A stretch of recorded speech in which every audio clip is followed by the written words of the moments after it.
Nuestro invitado de hoy no necesita presentación, es Facundo Manes y vamos a hablar de la salud del cerebro, algo que preocupa particularmente a los argentinos, donde la ansiedad es una epidemia, donde la cantidad de pastillas que los argentinos toman ha crecido exponencialmente. En 2012 llegaba a 2.500 pastillas, en 2017 a 3.000 millones de pastillas, a 3.800 millones de pastillas vinculadas con temas como la depresión, la ansiedad, el estrés. Así que Facundo, muchísimas gracias por estar hoy aquí. Un placer y felicitaciones. Gracias, Facundo. Facundo, ¿cuántas horas dormiste hoy? Siempre trato de dormir, privilegio de dormir 7-8 horas, que es lo que debemos dormir los adultos. Menos de 7-8 horas no está bien, el sueño es salud, hay que invertir en el sueño. Un día que uno no duerme 7-8 horas, no 6, 7-8 horas va a estar con más cansancio, más irritabilidad, menos concentración y además en el largo plazo esto impacta en la salud.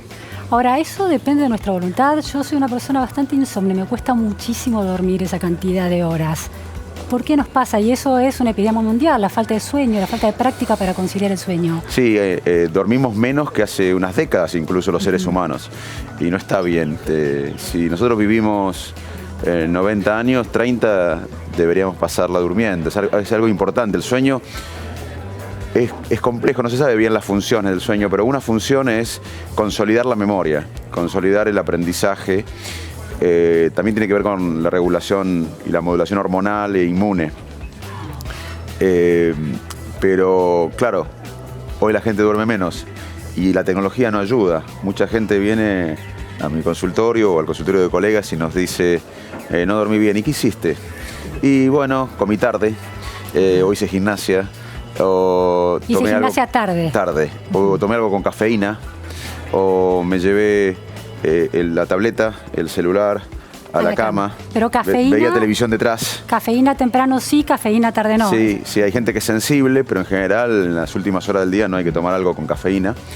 Pero además la tecnología moderna, el celular no solo, cuando a veces nos tiramos a la cama con la tableta o con el celular, no es solamente la luz que el cerebro interpreta como que es de día, sino también las preocupaciones. Ver un tuit de un político que no nos gusta, que aumentó en las encuestas, o ver en Facebook o en Instagram una prima que no bancamos mucho disfrutando las vacaciones mientras nosotros nos sentimos miserables en nuestra habitación, genera rumiación. O también preocuparse sin la tecnología por los problemas laborales, sociales, económicos, de pareja. Entonces, cuando uno tiene una rumiación, se impide que uno concilie el sueño. Ahora, bueno, de las rutinas que mencionaste, uno podría decir, bueno, voy a intentar cambiarlas. No voy a llevar el iPad a la cama, no voy a mirar Twitter cuando estoy en la cama. Hay algunas que, digamos, podrían depender de nuestra voluntad y sin embargo no podemos resistir la tentación de hacerlo. ¿Por qué? Aun cuando sabemos que nos hace mal. Bueno, porque el cerebro humano básicamente lo que hace, y siempre hizo nuestra especie, es buscar lo novedoso, buscar la recompensa. Y cuando uno va a chequear Instagram o el WhatsApp o el mail, en el fondo busca una recompensa. Por ejemplo, en tu caso vos decís inconscientemente, no es que lo pensás, decís, bueno, el New York Times vio un artículo mío y me va a contratar para que haga lo que te mereces. Y es alguien que te tiene un problema, o en mi caso, digo, bueno, vieron mis investigaciones, unos ingleses iban a apoyarme con tanta plata para investigar, y en el fondo es alguien de Favaloro o Ineco que tiene problemas para tal cosa. Entonces, cuando uno busca la novedad, el cerebro es buscador de novedad, y cuando uno va a buscar un WhatsApp, un mail, entonces, en cierta manera, lo que hace esta tecnología es conocer nuestro cerebro y saber que buscamos novedades permanentemente. Entonces, en cierta manera, pasa como una adicción. Sí. Ahora, después está el estrés, que con la fuerza de voluntad, aunque nos propusiéramos y trabajáramos en eso, es bastante difícil regularlo. Vos decís, yo me impongo dormir 7-8 horas por día y podés, pero la mayoría o en una enorme cantidad de personas en el mundo no lo puede hacer. Sí. Y está este caso último del padre que se olvida a su hijita en el auto y su hijita fallece, ¿no? De hace unos días. Pero déjame que te diga, hay un tema importante que vos mencionaste, porque si no va a quedar como que no dormimos por la tecnología. Y tenés razón.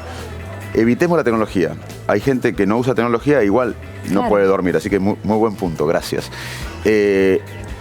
La ansiedad es un mecanismo normal del cerebro para detectar peligro. Básicamente otra cosa que hizo nuestra especie es huir del peligro y buscar seguridad y recompensa y placer. Para eso hay que detectar el peligro. Y tenemos un sistema como de alarma que detecta el peligro. Inclusive la especie humana puede revisar el pasado y aprender, o ayer crucé la calle, quizás me hubiese atropellado un auto, mañana voy a viajar y voy a tener cuidado.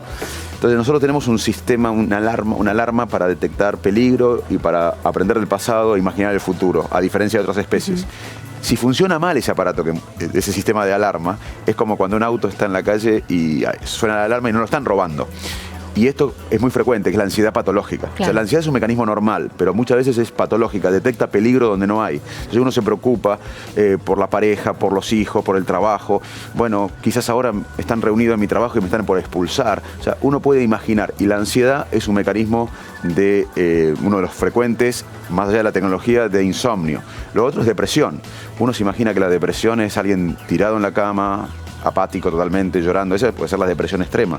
Pero alguien, por ejemplo, que esté más irritable en las últimas semanas, que tenga menos concentración, menos memoria, que esté cansado, que se sienta más viejo, que no le interesen los demás. Que se aísla, claro. Que se aísla, que no disfruta las cosas que disfrutaba antes, que se siente triste. Todo eso puede constituir una depresión que afecta el sueño o el insomnio, o duerme, o no se puede levantar de la cama, o duerme mucho, le cuesta dormir. Sí. También el estrés. El estrés es un mecanismo normal. Acá en este lugar todo el mundo está estresado para terminar una nota. Vos miles de veces estuviste estresado por un cierre. Ahora, está bien, en ese momento tu cuerpo cambiaba fisiológicamente para adaptarte a la demanda de terminar la nota o el artículo. Pero no podrías vivir así. Teóricamente no podrías vivir así. Sostenerlo en el tiempo. Y el estrés crónico también causa insomnio. O sea que estamos, olvídate de la tecnología. Círculo vicioso, complejísimo. Ansiedad patológica, estrés crónico y depresión pueden causar también insomnio, que es gran parte de la consulta que tenemos. Entonces, hay que trabajar, como bien decís vos, yo trabajo para intentar dormir bien. Yo trato de hacerme... ¿Qué es trabajar para dormir bien? Bueno, no tomo algo con cafeína. Yo aparte soy sensible a la cafeína, pero aunque no fuera, no tomaría algo con cafeína. Trato de evitar la tecnología. ¿No haces ejercicio físico a la noche? Eso hago tipo 8 o 9, pero porque no puedo antes, pero no debería. ¿A qué hora comes y a la noche? trato de meditar. Hay una técnica que se llama mindfulness que yo utilizo, la tengo en el celular, pero la pongo conectada a la música, y que es estar en el presente sin juzgar, y que todos los pensamientos tóxicos y todos los pensamientos obsesivos y todos los pensamientos ansiosos que nos aparecen, que se vayan. Y es concentrarse en el presente sin juzgar y censar el cuerpo. Es una técnica que yo particularmente uso, pero además trato de no ver tecnología, de no chequear mi WhatsApp. Parece súper difícil hacer todo eso. Sí, es difícil. Parece muy difícil porque va en contra hacer una vida sana, claro. Y va en contra del impulso nuestro a buscar la recompensa. Claro. Yo estoy en la cama y tengo ganas de estar en un WhatsApp, ya te digo, inconscientemente pienso que es un premio científico, pero no. O un amigo que te dice algo, o una amiga, pero bueno, es difícil, pero hay que tratar de hacerlo porque está afectando nuestra calidad de vida y está impactando en la salud. Claro, hay un tema, la Argentina tiene índices de accidentes cerebrovasculares muy altos, es una epidemia en Argentina, y te mencionaba el caso de este papá que se olvida de su hijita, tuvo una ACV, parece ser, hace un tiempo, y el diagnóstico es que su pensamiento automático de alguna manera lo traicionó y olvidó algo tan central en la vida como un hijo. Esto puede suceder por una enfermedad o un accidente cardiovascular y también por estrés al mismo tiempo. Conozco el caso por los medios, pero no voy a hablar del caso, pero también, pero es bueno no hablar porque yo no sé qué pasó. Como arquetipo de una situación de pensamiento automático, ¿no? Nosotros, sí, sacando el caso. Sí. Nosotros con el profesor Hodges y Adam Simmons en Inglaterra describimos una condición que se llama epilepsia amnésica transitoria, donde la gente tiene una epilepsia, pero no se manifiesta con los movimientos bruscos que uno está acostumbrado, movimientos tónicos crónicos, convulsiones, sino el problema de la actividad eléctrica cerebral se da en áreas que tienen que ver con la memoria, y las personas se confunden, no saben dónde están, y es por causa de una epilepsia. También puede ser por un accidente cerebrovascular, también puede ser por muchos mecanismos. No estoy hablando de este caso, no conozco, pero en general puede pasar, pero habría que determinar la causa. Es importante saber que hay amnesia global transitoria, que la gente pierde la memoria o la percepción de dónde está por unas horas, y eso puede ser algo vascular o puede ser algo epiléptico, y habría que investigarlo. Existen situaciones, no digo que sea ese caso. Y en el caso del funcionamiento normal de las personas, ¿hay un doble juego de un pensamiento automático y un pensamiento más consciente? ¿Esto es una explicación válida? Sí, obvio. No sé si en este caso es válido, pero te cuento cómo decidimos. Por suerte, en miles de años nosotros el cerebro nuestro generó un sistema de toma de decisiones que usamos todos en la mayor parte del tiempo, que no requiere gasto energético. ¿Cuánto es 5 más 5? 10. Cuando fuimos chicos lo aprendimos y ahí gastamos recursos mentales. Pero después ya 5 más 5, los alemanes son todos honestos, los porteños son todos agrandados. Pues vivimos... Claro. Porque el mundo es ambiguo. Tomando atajos, ¿no? Claro, porque nosotros tenemos un mundo que es ambiguo, impreciso, y tenemos que estar permanentemente decidiendo si la cara tuya significa algo o no, el ambiente. Entonces no tenemos tiempo de ser racionales. Ese es un punto que quiero marcar. No podríamos ser racionales. 7 por 4 dividido 3. Podemos hacer esa cuenta, podemos gastar recursos cognitivos, pero no podemos vivir así, no tenemos recursos cognitivos ilimitados. Entonces vivimos en un modo automático, no consciente, tomando decisiones no automáticas, no conscientes, guiadas por la emoción del momento, también por emociones previas, experiencias previas, aprendizajes previos, en un contexto que cambia. A veces, durante el día, tenemos la posibilidad de ser racionales, lógicos, deliberados, pero eso requiere gasto energético. Claro. Cuando estamos estresados, cuando estamos deprimidos, cuando estamos cansados, usamos más el sistema automático, que siempre usamos.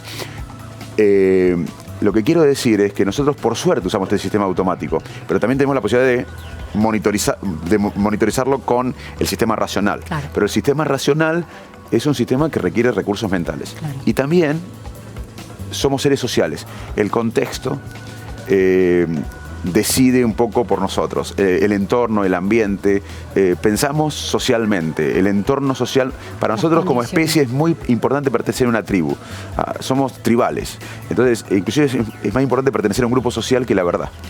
Facundo, vos tenés hijos, con este nivel de información, esta cantidad de datos en tu cabeza, me imagino que te debes levantar y te debes plantear, bueno, ¿cuál es la mejor dieta cognitiva para un hijo? ¿Cuáles son las mejores rutinas cognitivas? Un hijo es una persona integral, pero también es un cerebro. En términos personales, ¿cómo manejas el tiempo de pantalla, por ejemplo, de tus hijos? Bueno, gran desafío, la verdad, mirá, yo te voy a decir una cosa que vos lo vas a entender porque sos experta también en el tema. Yo creo que la demanda tecnológica, cambiar de tarea permanentemente, todo esto es tóxico. La tecnología es fantástica. Yo soy científico, soy médico, uso la tecnología en el laboratorio, en mi consultorio. Valoro mucho la tecnología, es algo increíble que nos pasa. Pero lo que estoy diciendo es que estar todo el día con la tecnología es tóxico. Ya lo sabemos, no es que necesitamos más estudios. Sí. Pero la sociedad tarda mucho tiempo en adquirir, en absorber esto. Te cuento el caso del cigarrillo. Ya había datos que el cigarrillo era tóxico y que producía efectos en la salud.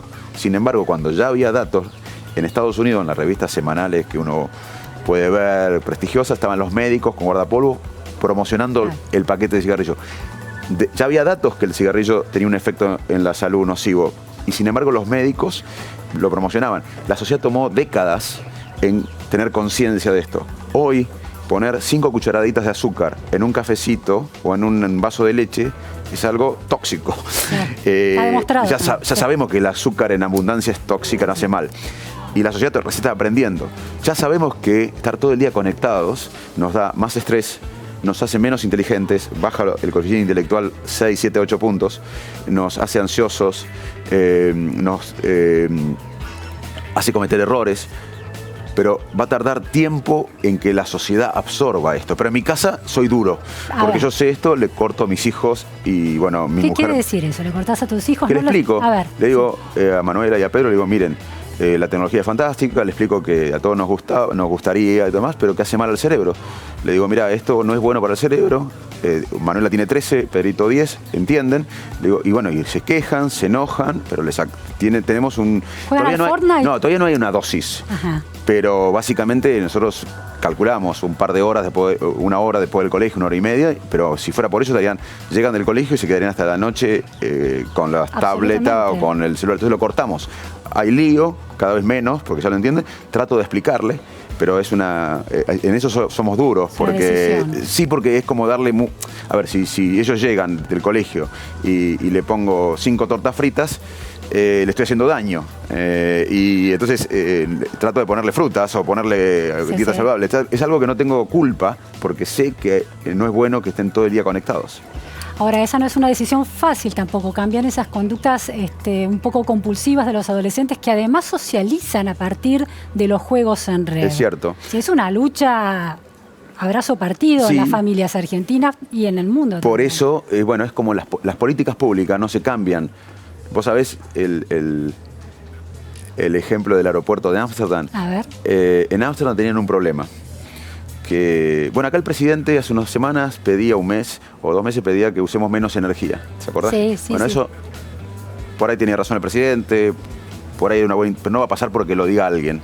En Ámsterdam tenían un problema, que era que había mucho orina en el piso del baño de los varones. Ajá. Porque se vende cerveza, todo el mundo tomaba cerveza y orinaban. Hacen pis afuera de la tabla. Bueno, pero era un gasto para el que administraba un aeropuerto grande. Claro. Permanentemente limpiar los baños era un costo que querían reducir. Un foco de infecciones también. Claro. Imagínate si ponían un cartel diciendo, por favor, orine adentro. No iba a pasar nada. Lo mismo que no vamos a gastar menos energía porque alguien lo diga. O lo mismo mis hijos no van a usar la tecnología. Porque entonces hicieron algo que usaron empujoncitos para entender cómo los seres humanos vivimos en forma no consciente y muchas veces el contexto decide por nosotros.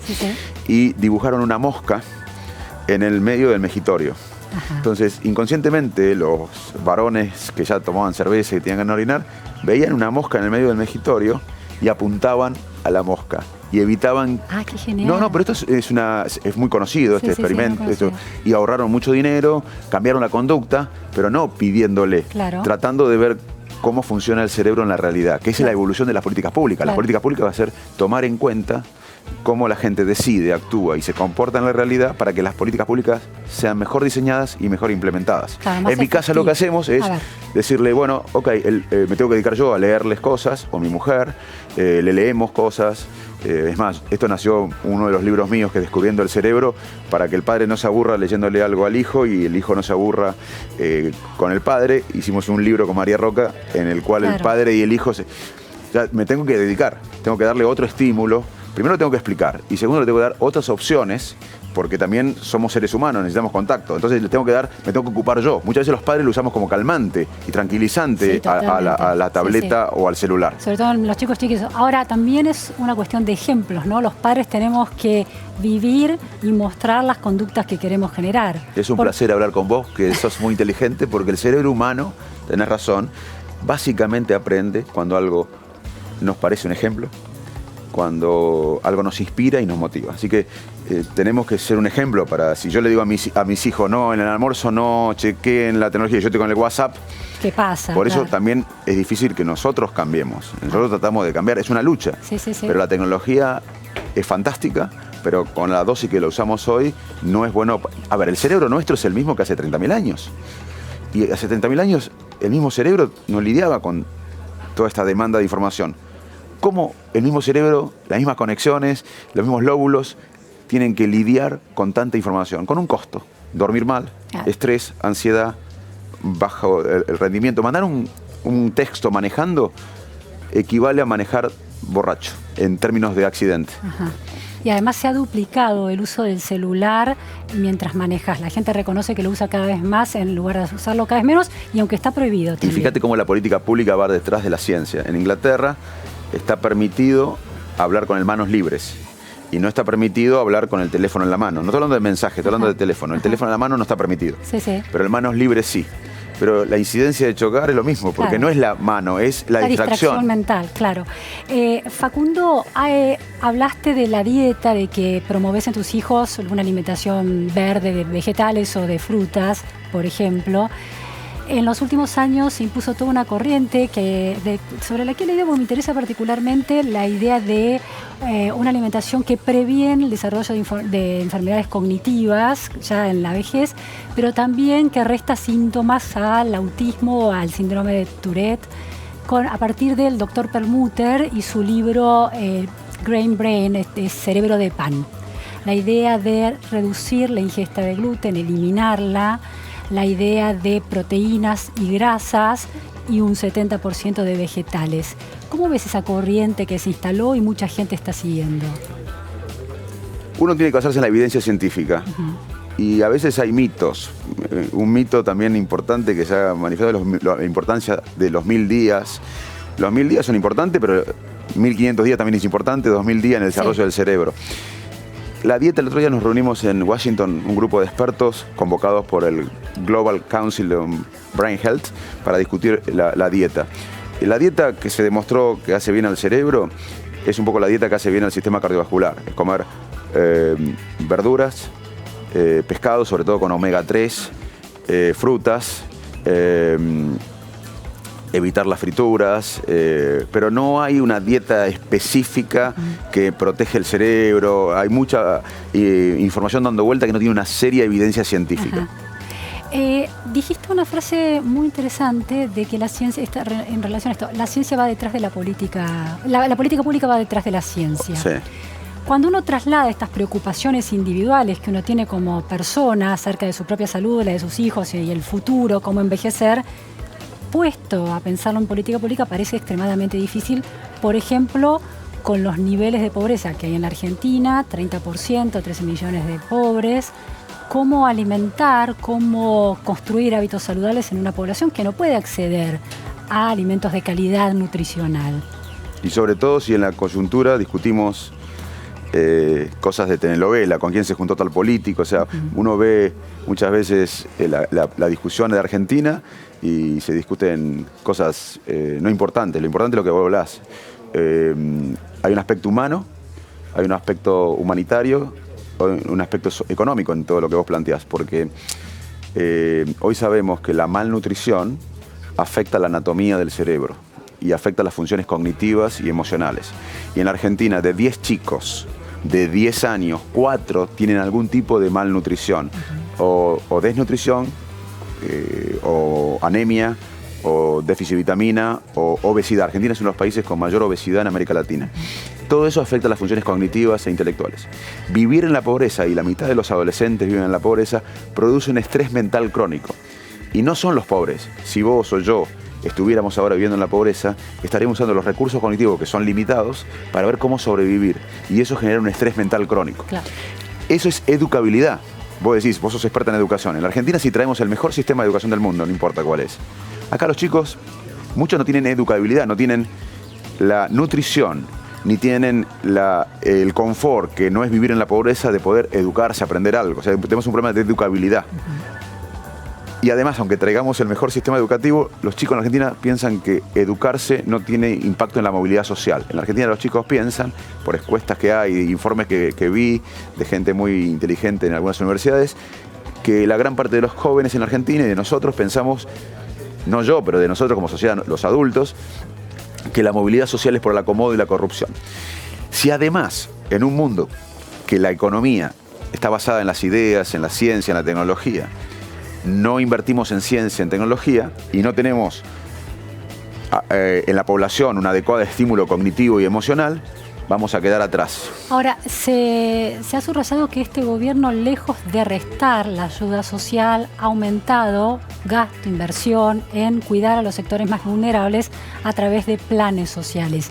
¿Crees que esa es una política válida para construir estos pisos cognitivos que la gente de bajos recursos deberían alcanzar? Para combatir la pobreza hay que entender la pobreza. Ahí está, es un ejemplo de cómo la ciencia puede aportar a las políticas públicas.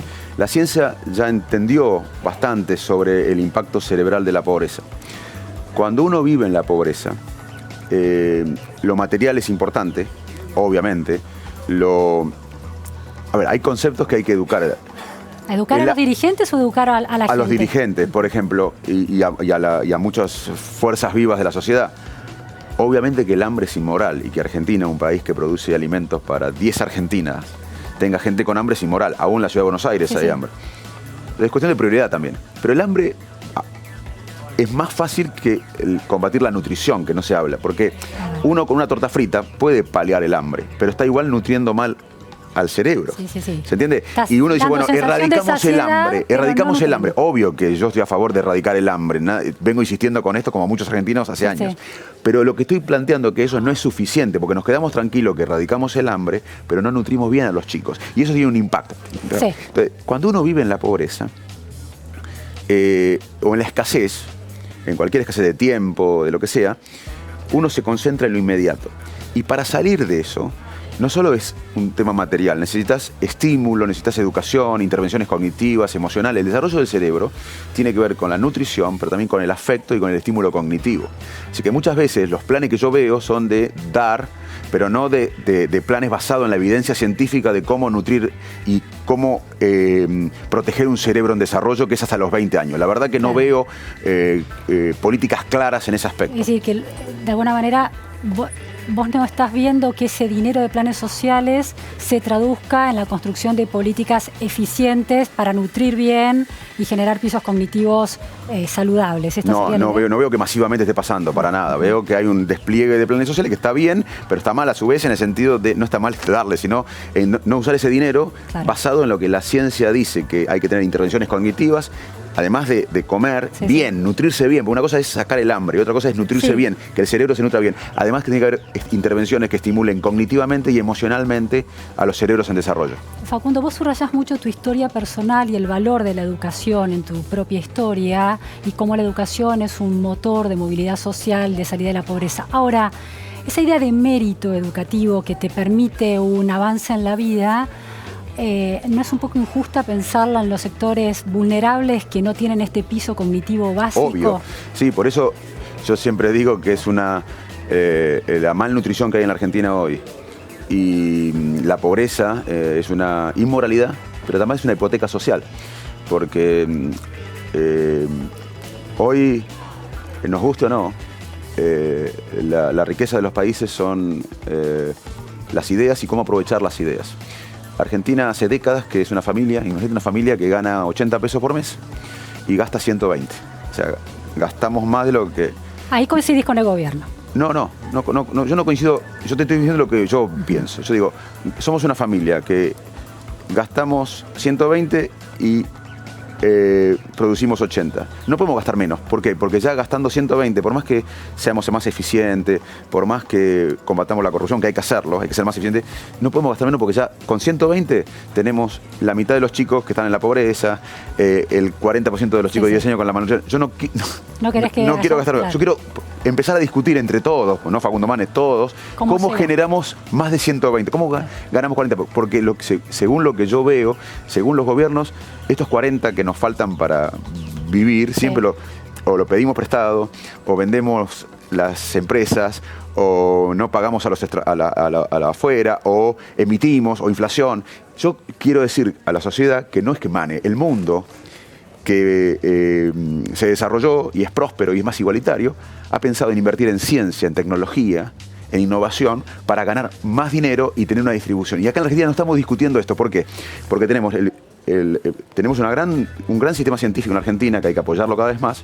Tendríamos que tener 4 o 5 puntos estratégicos de cómo generar valor agregado en el país, basado en el sistema científico, hacer transferencia tecnológica para que haya innovación y una matriz productiva basada en las ideas. Eso no estamos discutiendo. Facundo, entonces, te hago la última pregunta. El año que viene, sos un científico que piensa en políticas públicas. ¿Vas a dar ese salto definitivo a la política el año que viene? Yo trabajo, Luciana, vos me conocés, yo soy una persona, que todo el día está pensando en Argentina. Para mí, cuando yo hablo de mis hijos, me da no sé qué hablar de Pedro y Manuela. Para mí los hijos son todos los chicos argentinos. Yo todos los días estoy con la causa esta del conocimiento como paradigma. En el 83 tuvimos un paradigma que fue la democracia. Todos nos unimos. Yo aspiro que el año que viene discutamos, y ahí voy a estar discutiendo y presionando desde mi humilde posición como sea, para esta causa del conocimiento, que no es solo educación, es educación, salud, nutrición, ciencia y tecnología. Y muchas veces tenemos hilos, especialistas, tenemos que unirnos todos para que eso sea prioridad. Puede ser desde una función política. ¿Puede ser, sí o no? Nunca, yo tengo vocación pública, así que puede ser. Muchísimas gracias, fue Facundo Manes. Vamos a un corte y seguimos con más info, segunda edición.